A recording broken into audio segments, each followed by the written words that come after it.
Vamos às leituras da missa de hoje.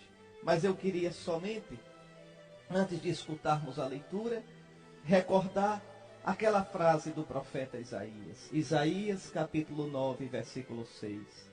Um menino nasceu para nós, um filho nos foi dado. O poder repousa nos seus ombros. Ele será chamado mensageiro do conselho de Deus. Isso mesmo. Alegre-se, viu? Nasceu para nós um menino. Um filho nos foi dado. Pequenininho, pobre, humilde. Deus entra na história humana, como dizia Bento XVI. Deus entra no mundo de fininho, de pontinha de pé, para não incomodar. Deus não impõe, Deus propõe. Deus não pode ser adorado na marra. Não pode ser servido de má vontade. Deus só pode ser amado. Deus só pode ser acolhido na fé, acolhido com amor, acolhido de boa vontade. Pois bem, antes de meditarmos na primeira leitura, eu gostaria de começar repetindo as palavras da oração da missa de hoje. Ó Deus, que admiravelmente criastes o ser humano, e mais admiravelmente restabelecestes a sua dignidade, dai-nos participar da divindade do vosso Filho, que se dignou assumir a nossa humanidade. Isto, dai-nos, Senhor. Dai-nos participar da divindade, da vida divina do vosso Filho, porque ele veio participar da nossa vida, da nossa humanidade. Está aí, meus irmãos, a primeira leitura deste dia santo, falando-nos do Messias. É ele que, saído do seio da Virgem, veio anunciar a paz, o shalom do perdão de Deus, a paz. Isto mesmo. Deus tinha prometido isso. A humanidade ferida, a humanidade cansada, precisa de um Salvador. Se você quiser ver um pouco isso, tome aí sua caneta, vá. Anote umas passagens que eu vou lhe dizer, para que você possa olhar na Sagrada Escritura. O quanto a humanidade estava ferida, o quanto a humanidade precisava do Salvador, que lhe trouxesse o perdão de Deus. Vou lhe dar 4 textos para que você possa meditar neste dia de Natal. Isaías, capítulo 9, versículos 5 a 6. João, capítulo 14, versículo 27. Romanos, capítulo 5, versículos 1 a 2. E Efésios, capítulo 2, versículos 14 ao 18. Está aí. Esse Messias traz a salvação, o próprio nome dele. Que nome o anjo indicou para que fosse dado ao fruto do ventre de Maria Virgem? Jesus, que significa o Senhor salva. Lá em Mateus capítulo 1, versículo 21, o anjo diz claramente a José: tu lhe darás o nome de Jesus, de Yeshu, ou Yeshua, porque ele salvará o seu povo dos seus pecados. É a sua missão, é a sua sina. Este menino vem para nos salvar. Mas observe aqui uma coisa. Olhe, vamos retomar um pouquinho a leitura. Ela fala de Jesus. Como são belos andando sobre os montes os pés de quem anuncia e prega a paz. Não é uma paz qualquer, é o shalom de Deus. Ou seja, é a paz da humanidade, da criação com Deus. Essa paz acabou-se com o pecado. O pecado apartou o homem de Deus. O pecado feriu a criação. Pois como são belos esses pés benditos que agora vêm e anunciarão a paz à humanidade. Como é bendito esse filho de Maria, cujos pés caminharão nas estradas do mundo anunciando a paz de Deus. E não só anunciando, mas dando a paz com a sua morte de cruz. E olha agora, de quem anuncia o bem e prega a salvação, e diz a Sião: reina o teu Deus. Está aí. Esta é a pregação de Jesus. Como é que Jesus começa a pregação dele? Cumpriu-se o tempo. O reino de Deus chegou para vós. Está aí. Feliz aquele que prega a Sião. Feliz aquele que prega a igreja. Feliz aquele que prega a humanidade. O teu Deus reina. Então, é esta a pregação de Jesus. É isto que Jesus vem fazer. Trazer o reinado de Deus. E quem crê em Jesus, quem aceita Jesus, quem vive a vida de Jesus, deixa Deus reinar na sua vida. Ele então anuncia o reinado de Deus a Israel e a toda a humanidade. O teu Deus reina. Pode conferir lá, Marcos, capítulo 1, versículos 14 a 15. Naquele tempo, veio Jesus do Jordão para a Galileia, dizendo: cumpriu-se o tempo, o reino de Deus chegou para vós. Queridos irmãos, o Natal do Santo Messias, do ungido, do Cristo de Deus, enche-nos de alegria.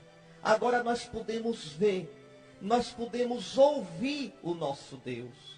Esse Deus que é tão grande, fez-se pequenininho para ser nosso companheiro. Olhe, nunca mais se sinta sozinho na vida. Sinta não. Nas horas de tristeza, nas horas de derrota, nas horas de luta, de angústia, de incerteza e até na hora da morte. Saiba, Deus está com você. Deus está conosco. Ele se fez humano para redimir o humano.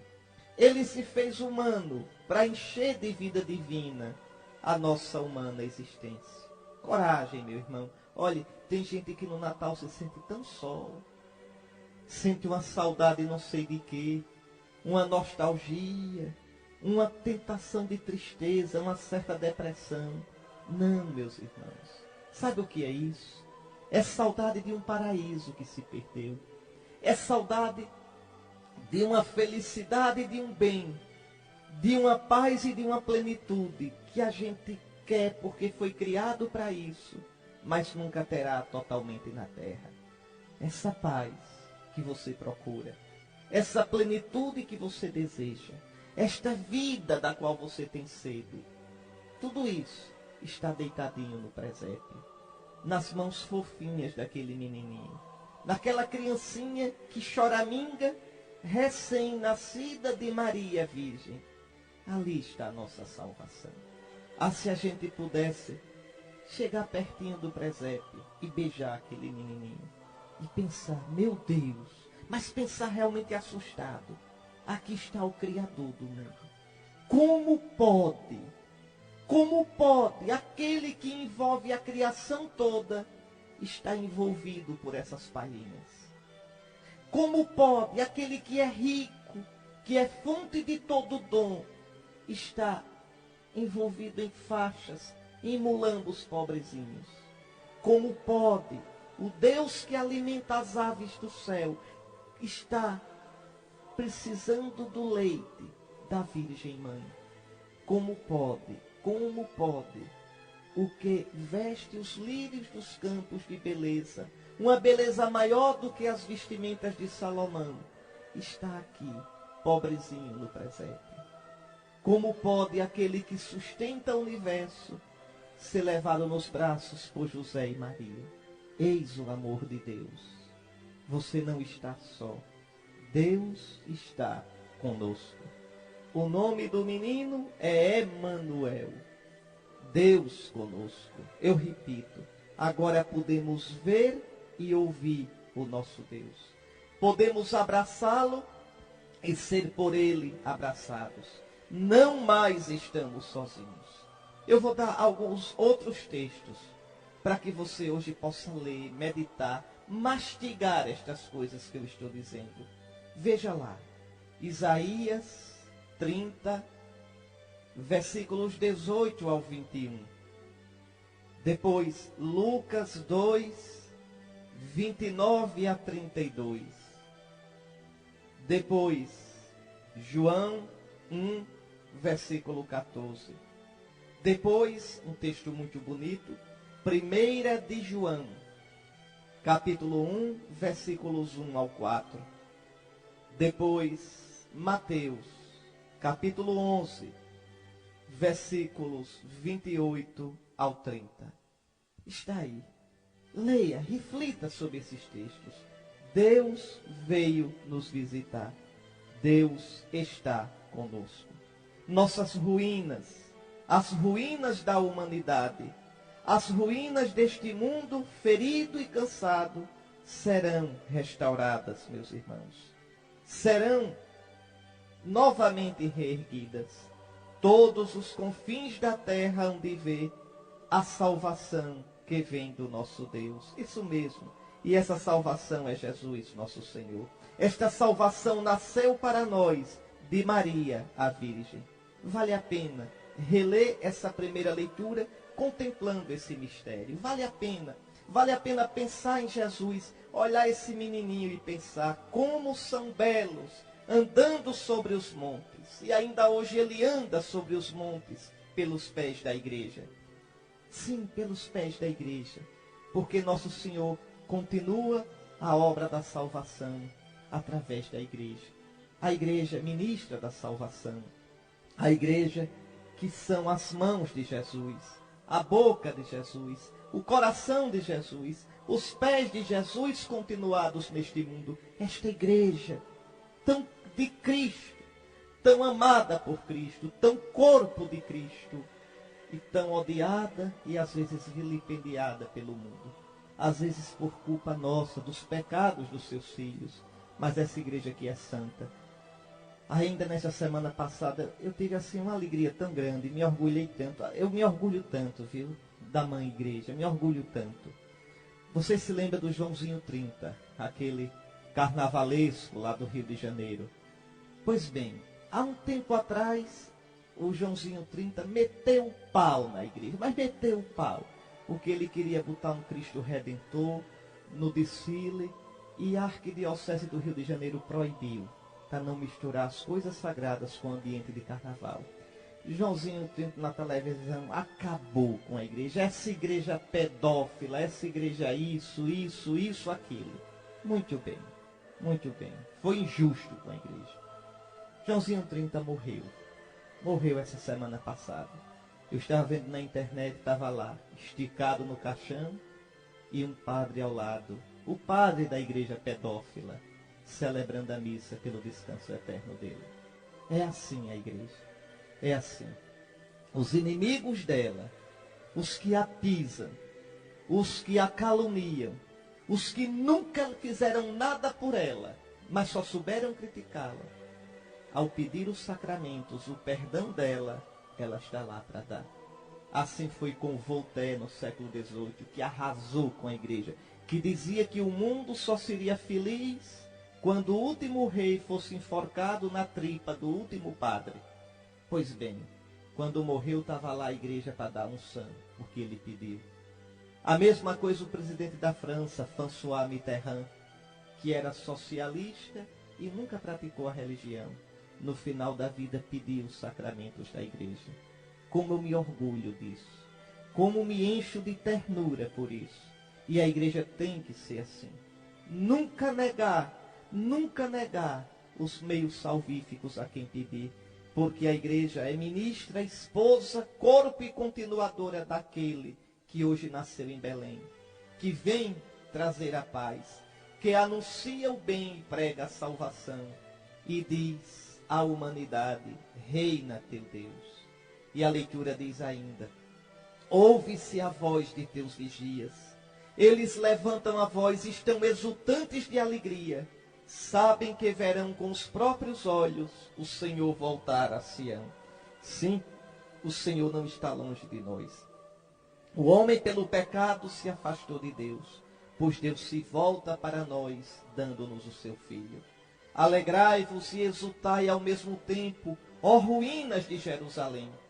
Se a sua vida está arruinada, se a sua vida está sem sentido, se você caiu feio, se você pecou, se você se sente frio de coração e longe de Deus, por favor, alegrai-vos e exultai, ó ruínas de Jerusalém. O Senhor consolou seu povo, e resgatou Jerusalém. O Senhor desnudou seu santo braço, mostrou assim, a força do seu braço aos olhos de todas as nações. Todos os confins da terra hão de ver a salvação que vem do nosso Deus. E o susto é esse, é que a salvação vem de um menininho, é que o poder do braço de Deus é um menininho que choraminga, que não pode nada. É assim que Deus faz. Salva com o que é pequeno, salva com o que aparentemente não tem valor algum. Meus queridos irmãos, Feliz Natal. Deus está conosco. Hoje nasceu para nós um Salvador. Vamos agora rezar o salmo da missa de hoje.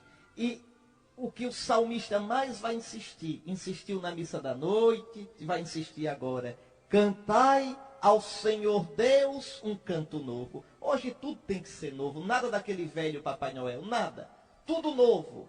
Hoje cantam os anjos e devemos nós cantar com eles, mas um canto novo.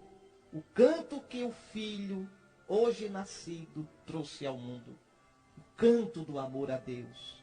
Só o homem novo, viu, meu irmão? Só o homem novo pode cantar o cântico novo. Santo Agostinho, bispo de Hipona, mais sabido do que eu, dizia assim, olhe, comentando esse salmo. Porque o salmo hoje diz: cantai ao Senhor Deus um canto novo. Escute o que aquele bispo danado de sabido dizia: somos exortados a cantar ao Senhor um cântico novo. O homem novo conhece o cântico novo. Quem sabe amar a vida nova, sabe cantar o cântico novo. Cantai ao Senhor um cântico novo. Eis, tu dizes, estou cantando. Estás cantando, é verdade. Estás cantando. Eu estou ouvindo. Mas que a tua vida não desminta a tua língua. Cantai ao Senhor um canto novo. Cantai com a voz. Cantai com o coração. Cantai com os lábios. Cantai com os costumes. Cantai ao Senhor um cântico novo. Está aí. Não basta cantar com a voz, não. Canta ao Senhor um cântico novo. Quem vive uma vida nova, como esse menino novo que hoje nasceu. E por que essa exultação toda? Por que o cântico novo? Por que isso? Porque, diz o Salmo, toda a terra viu a salvação do nosso Deus. Isso. Ele não é só o Salvador de Israel, mas de toda a humanidade. O meu, o seu Salvador, meu irmão. Outro bispo, esse era bispo de Roma, Papa, São Leão Magno, primeiro, grande, dizia assim, na noite de Natal, pregando: ninguém está excluído da participação nesta felicidade. A causa da alegria é comum a todos, porque nosso Senhor, vencedor do pecado e da morte, não tendo encontrado ninguém isento de culpa, veio libertar a todos. Hoje, exulte o justo, porque se aproxima a vitória. Hoje, rejubile o pecador, porque lhe é oferecido o perdão. Hoje, reanime-se o pagão, porque é chamado à vida. Despojemo-nos, portanto, do homem velho com seus atos, e tendo sido admitidos a participar do nascimento de Cristo, renunciemos às obras da carne, às obras do pecado. É assim, viu? Então vamos cantar ao Senhor um canto novo. Graças a Deus. Tá aí, essa leitura é profunda. Você no Natal, viu? Não fique só olhando esse menininho, não. Tem gente que fica, como é bonitinho, o anjinho, o boizinho, o burrinho. Não é só isso, não. Aliás, me diga uma coisa, vamos ver se você é esperto mesmo. Você sabe por que é que na manjedoura, no presépio, tem um boi e um burro? Você sabe? Você sabe o que significa isso? Você tem que ler lá o profeta Isaías para saber. Deixa eu ver se eu encontro aqui agora, assim, na Bíblia, porque me veio na cabeça agorinha lhe dar essa explicação. Pronto, olha aqui. Lê Isaías capítulo 1. Povo rebelde, povo que desobedece. Aí escute, eu vou ler aqui 2 versículozinhos. Isaías capítulo 1, vou começar com o versículo 2. Escutai, ó céus, Atenção, terra, é o Senhor quem fala. Filhos fiz crescer e prosperar, mas eles se rebelaram contra mim. O boi entende o seu proprietário. O burro conhece o coxo do seu dono. Só Israel não tem conhecimento. Só o meu povo não entende. Está ali o boi e o burro prestando homenagem ao seu Senhor. Está vendo? O boi conhece o seu dono. O dono de tudo é Cristo, nosso Deus. O burro tem entendimento para saber honrar o seu proprietário. Só o meu povo não tem conhecimento. Quem não adora o Senhor é pior do que um burro. É isso que está dizendo. Quem não abre o seu coração para Deus é bruto como um boi. Pois bem, o burro conhece o coxo do seu dono. O boi respeita o seu proprietário. Só meu povo não tem entendimento. É pior do que um bicho, pior do que um boi, pior do que um burro. Entendeu? E tem mais. O menininho está no coxo, não está? Manjedoura quer dizer coxo. A palavra manjedoura, tá certo? Quer dizer coxo. É onde se coloca a comida para o gado. Então está ali o boi e o burrinho, não estão ali? É como se eles se alimentassem de Cristo. O boi significa os judeus e o burro os pagãos. Ou seja, judeus e pagãos encontram seu alimento em Cristo. Aquele coxinho já lembra o que Cristo será. Alimento no altar. Alimento na Eucaristia. Repare como é bonita. A nossa fé é muito bonita, viu? Tem muita coisa bonita, muita coisa bonita.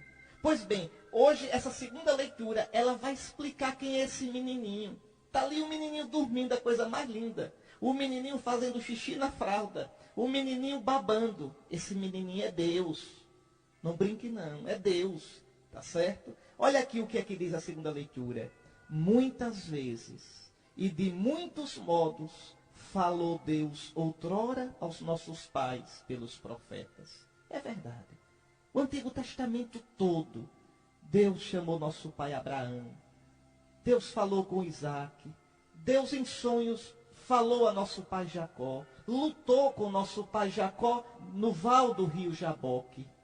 Deus falou a Moisés. Deus falou pelos profetas. Nestes dias que são os últimos, Ele nos falou por meio do Filho. Por que se diz que são os últimos? Nós estamos nos últimos dias? Estamos. É porque o mundo vai se acabar daqui a um mês? Não. Os últimos dias começam com Jesus. E por que são os últimos? Porque são os dias definitivos. Depois de Jesus, não há revelação nova alguma. Não existe uma terceira revelação. Não existe. Jesus é a palavra do Pai. Com Jesus, o Pai não tem mais nada a dizer. É só a gente olhar para Jesus, ouvir Jesus, que a gente escuta o Pai, que a gente vê o Pai. Este é o meu filho amado, ouvi-o. Quem me vê, vê o Pai. Então, dizer que nós estamos nos últimos dias é isso. É dizer que tudo quanto Deus prometeu se cumpre em Jesus. É isso que o autor da carta aos Hebreus está dizendo. Nestes dias que são os últimos, Deus não nos falou mais pelos profetas. Deus nos falou por meio do seu Filho, a quem Ele constituiu herdeiro de todas as coisas, e pelo qual também Ele criou o universo. Que coisa impressionante. Deus criou o mundo através de Jesus Cristo. Esse menininho, viu? Não brinque não. Tudo foi criado através dele e para ele. Esse menininho não é simplesmente um sábio. Não é simplesmente um líder. Não é simplesmente um grande homem. Esse menininho é Deus. É Deus que se fez homem. A carta aos Hebreus diz, olha, sobre esse menininho. Este é o esplendor da glória do Pai. A expressão do seu ser. Quer dizer, ele é Deus igual ao Pai. O ser Deus do Pai está nesse menino. Ele sustenta o universo com o poder de sua palavra. Tendo feito a purificação dos pecados, ele sentou-se à direita da majestade divina nas alturas. Isso, esse menininho nasceu para morrer. Só para a morte nascido, em ato sacerdotal, na dura cruz é erguido o bom Cordeiro Pascal. a gente reza, a igreja canta no tempo da Páscoa, na sua liturgia. Esse menino nasceu para morrer. Por isso que ele é envolto em faixas. Essas faixas já profetizam as faixas do sepulcro, as faixas da morte. Isso, meus irmãos, para que o boi e o burrinho tenham vida, para que os pagãos e os judeus tenham vida, esse menininho vai ter que morrer e ressuscitar para ser nosso alimento de vida eterna. Por isso, neste dia santíssimo de Natal, a carta aos Hebreus já lembra que esse menininho nasceu para morrer, tendo feito a purificação dos pecados na cruz. Ele sentou-se à direita da majestade divina nas alturas. Ele foi colocado tanto acima dos anjos, quanto o nome que ele herdou supera o nome deles. Jesus é maior que os anjos. Jesus é Deus feito homem. Maior que os anjos como Deus, fez-se menor que os anjos como homem. Morreu e ressuscitou, e agora é Deus e homem glorioso no céu. E os anjos o adoram. De fato, diz ainda a palavra santa de Deus, a qual dos anjos Deus disse alguma vez, tu és o meu filho, eu hoje te gerei. Ou ainda, eu serei para ele um pai, e ele será para mim um filho. Só disse isso. Deus só disse isso ao Filho Eterno. Só o Filho Eterno é gerado eternamente pelo Pai. Só o Filho Eterno, o Pai diz, eu serei para ti um pai, e tu serás o meu filho. Quando faz entrar o primogênito no mundo, Deus diz, todos os anjos devem adorá-lo. É por isso que nós escutamos na missa da noite os anjos que anunciam a vinda do Salvador e cantam o glória a Deus nas alturas. Pois bem, queridos irmãos, por tudo isso eu tenho que repetir para você, Feliz Natal. Hoje nasceu para nós um Salvador, o Cristo Senhor. Meus queridos irmãos, esse evangelho é profundo e comovente. Então eu vou chamar a atenção só para alguns pontos principais. Está certo? Primeiro, no princípio era a palavra, ou seja, o verbo, o logos. Em grego a palavra que se diz é logos, tá certo? E a palavra logos tem dois sentidos, pensamento e palavra. Então Jesus é o pensamento do Pai. E esse pensamento não ficou escondido. Veja, o pensamento como pensamento é escondido. Como é que eu revelo o meu pensamento? Pela palavra. Então, esse Filho Eterno é o Logos, é o pensamento que se fez palavra. É o pensamento do Pai que nos falou.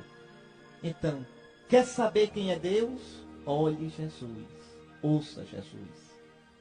Quer ver a Deus? Olhe Jesus, ouça Jesus. Quer entender o caminho de Deus? Quer tocar em Deus? Toque em Jesus. No princípio, que princípio é esse? Quando diz assim, no princípio era a palavra. Que princípio é esse? Pense um pouquinho. Vá. Pensou? Esse princípio é aquele de Gênesis, capítulo 1, versículo 1. No princípio Deus criou o céu e a terra. E Deus disse, olha a palavra. Então João aqui está dizendo, no princípio, quando Deus criou o céu e a terra, já existia a palavra. E tudo foi feito por meio dela. Deus ia dizendo a palavra e tudo ia se fazendo. Está vendo? Ou seja, aquilo que a carta aos Hebreus disse na segunda leitura de hoje. Tudo foi criado através do Filho. Então, Cristo é o verbo, quer dizer, a palavra, e ele é eterno. Estava com Deus e era Deus como o Pai desde a criação do mundo. No princípio era a palavra. A palavra estava com Deus, quer dizer, com o Pai. E a palavra era Deus como o Pai. Na nossa língua portuguesa não dá para a gente ver isso direito, mas no grego dá direitinho. Eu vou dizer como se fosse no grego mesmo, está certo? Traduzir ao pé da letra.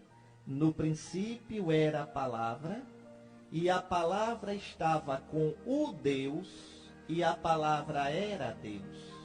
Olhe, tem uma diferença. O Deus e Deus. Então, vamos lá. No princípio era a palavra, e a palavra estava com o Deus. Quando São João escreve o Deus em grego, ele quer dizer o Pai. Então a palavra estava junto do Pai. A palavra é palavra do Pai. E a palavra era Deus. Quando João escreve Deus sem o U, sem artigo, Deus aí quer dizer a natureza divina. Então a palavra era Deus igual ao Pai. Está vendo? Vamos lá. No princípio era a palavra, e a palavra estava com o Deus Pai, e a palavra era Deus como o Pai.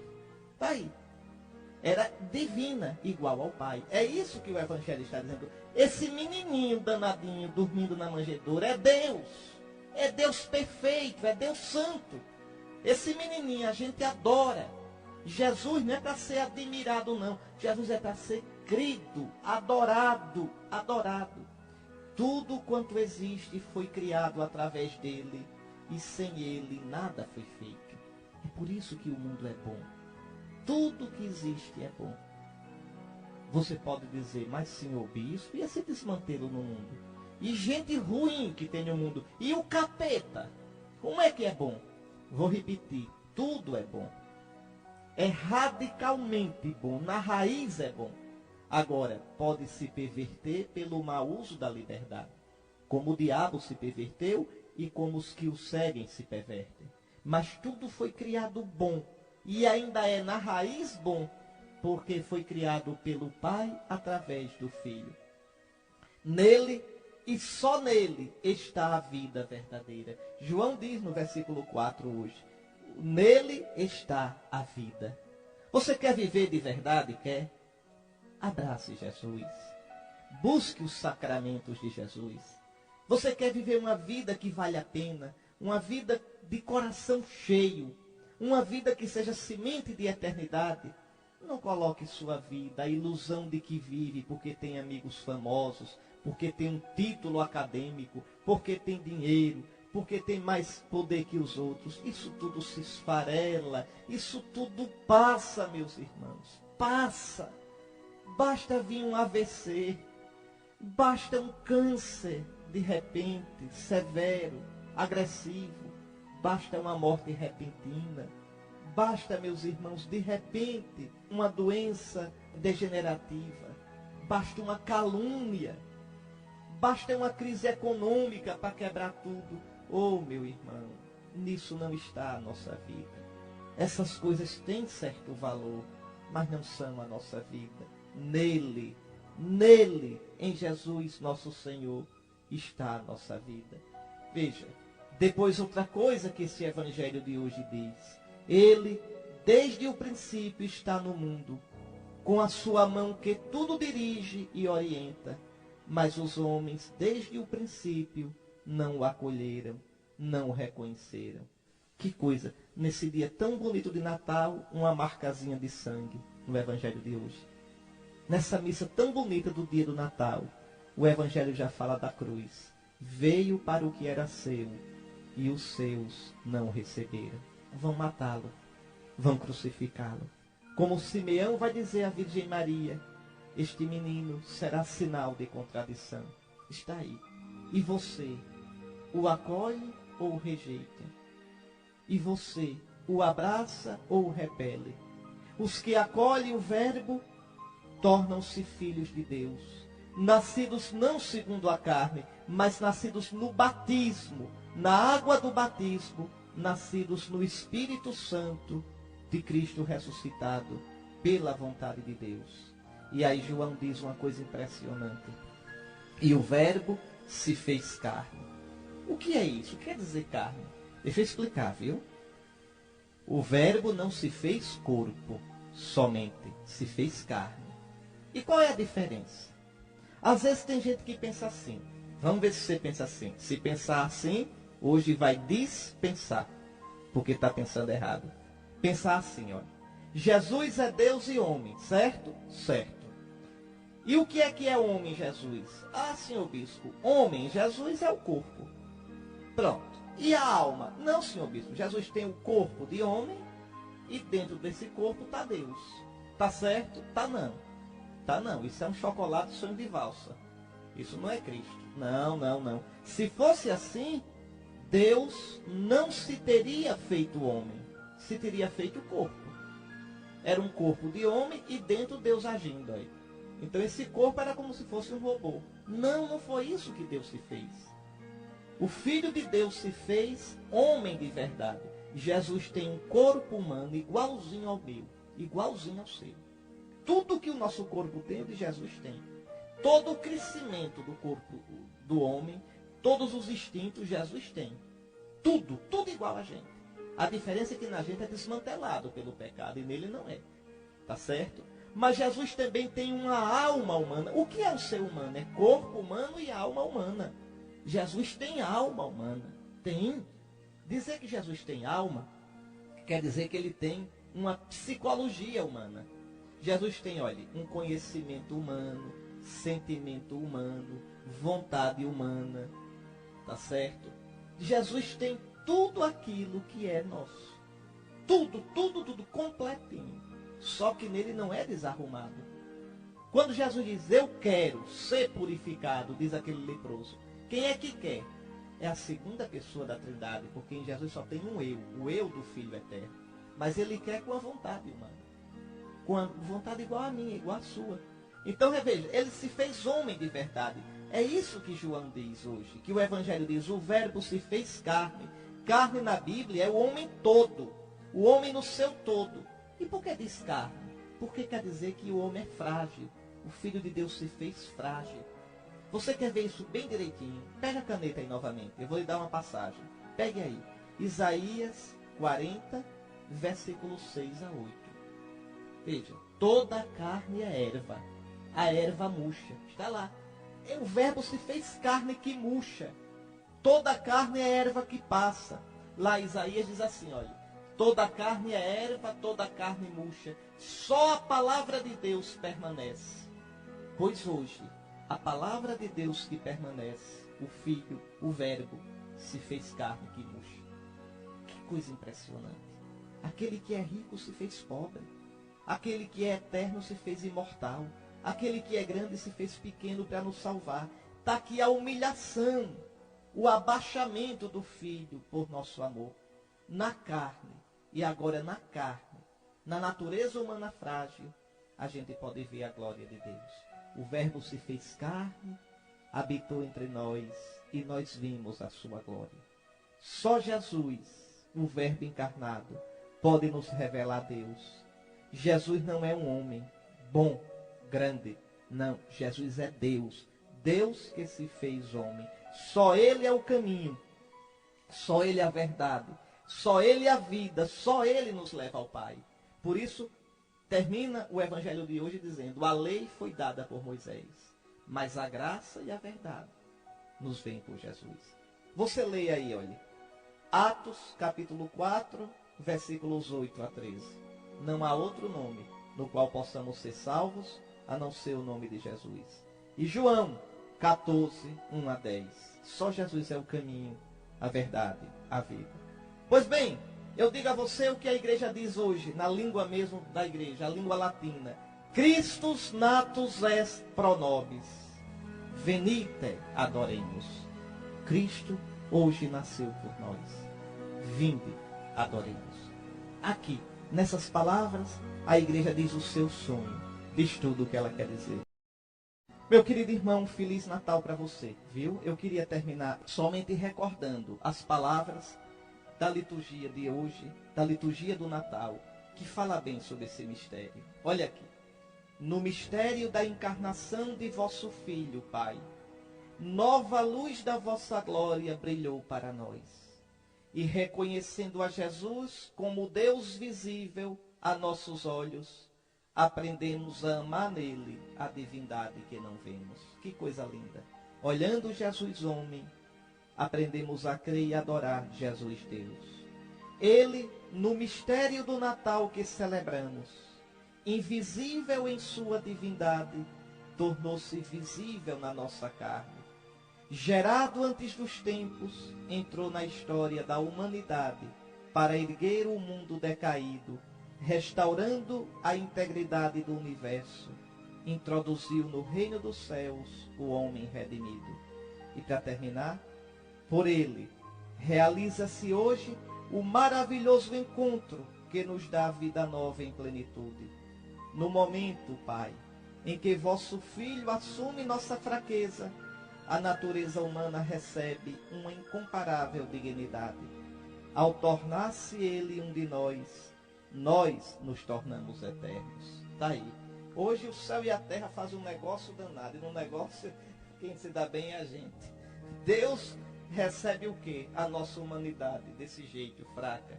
E dá o que a gente? A divindade dele. É a palavra que o padre diz todo dia na missa, viu? Quando o padre mistura um pouquinho d'água no vinho, sabe o que ele diz?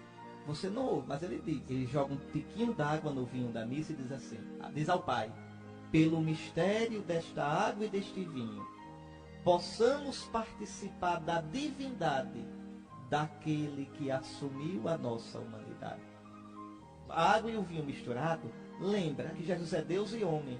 E lembra aquela gotinha d'água que a gente foi mergulhado em Cristo, porque ele se fez um de nós. A luz resplandeceu na escuridão desse mundo.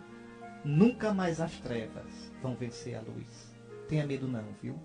Nunca tenha medo. As trevas desse mundo são densas. Às vezes parece que vão engolir tudo, mas as trevas não terão a última palavra. Jamais irão as trevas vencer o seu clarão. O clarão que brilhou hoje em Belém. O clarão que brilhou na Páscoa da ressurreição. E que brilhará um dia para sempre de modo pleno, quando Cristo, nossa vida, aparecer em glória. Um Feliz Natal para você. Feliz Natal para a sua família. Um Feliz Natal para todos quantos você ama. E abençoe-vos o Deus Todo-Poderoso, Pai, Filho e Espírito Santo. Amém.